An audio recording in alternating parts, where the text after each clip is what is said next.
Selfie তুলতে আসা ভক্তের ফোন ছুঁড়ে ফেলার ঘটনা এবং তা নিয়ে সোশ্যাল মিডিয়ায় নানা প্রতিক্রিয়ায় বিব্রত সাকিব আল হাসান। সেদিন কী কারণে এমনটা করেছিলেন তার ব্যাখ্যা দিয়েছেন। পাশাপাশি কলকাতার অনুষ্ঠানে যোগ দেয়া নিয়েও বিভ্রান্তি তৈরি করা হয়েছে জানিয়েছেন সাকিব।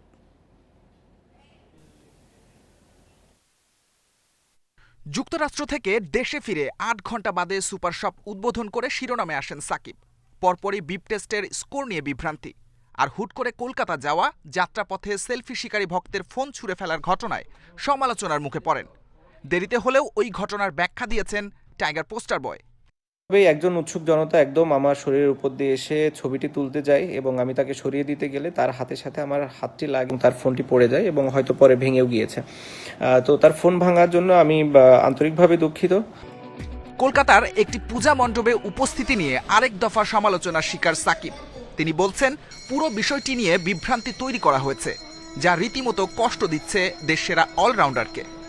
নিউজ কিংবা মিডিয়া, সোশ্যাল মিডিয়া সব জায়গায় এসেছে আমি পূজার উদ্বোধন করতে গিয়েছি, যেটি আমি আসলে কখনোই যাইও নি ও কিংবা করিও নি। এটির প্রমাণ আপনারা অবশ্যই পাবেন, যেটি হচ্ছে অনেক সাংবাদিক ভাই বোনেরাই ওখানে ছিলেন, যাদেরকে হয়তো ইনভাইট করা হয়েছে, কিংবা আপনারা যদি ওইখানকার ইনভিটেশন কার্ডটাও দেখেন, কার্ডে আসলে লেখা আছে যে কে আসলে ওটার উদ্বোধন করেছে, এবং সেটি উদ্বোধন হয়েছে আমি যাবার আগেই। এবং যে জায়গাতে আমাদের প্রোগ্রামটি হয়েছে, আমাদের অনুষ্ঠানটি হয়েছে, সেটি অবশ্যই পূজা মণ্ডপ ছিল না, এবং পাশে আরেকটি স্টেজ ছিল, সেখানে করা হয়েছিল।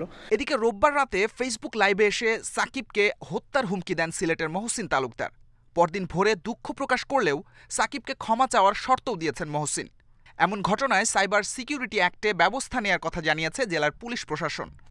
এই অপরাধীকে পুলিশ আইনানুগ ব্যবস্থা নেবে, জিরো টলারেন্সে নেবে। এখানে আপনার আইসিটি অ্যাক্টের মামলা রয়েছে এবং সংশ্লিষ্ট ধারায় অপরাধ আমলে নিয়ে মামলা শীঘ্র রুজু হবে এবং তাকে খুঁজে বের করার অভিযান অব্যাহত রয়েছে।